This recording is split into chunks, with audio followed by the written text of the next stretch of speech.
कीर्तनात न्हालो आणि मानसात आलो. हरी नामाचा गजर केला मला मी गावलो.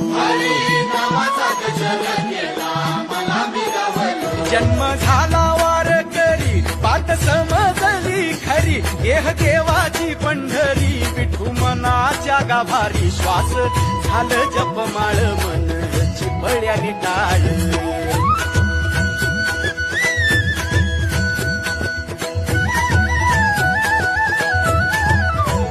श्वास झालं जपमाळ मन चिपळ्याने टाळ. मेळ जीवाचा शिवाचा झाला अभंग जिण्या.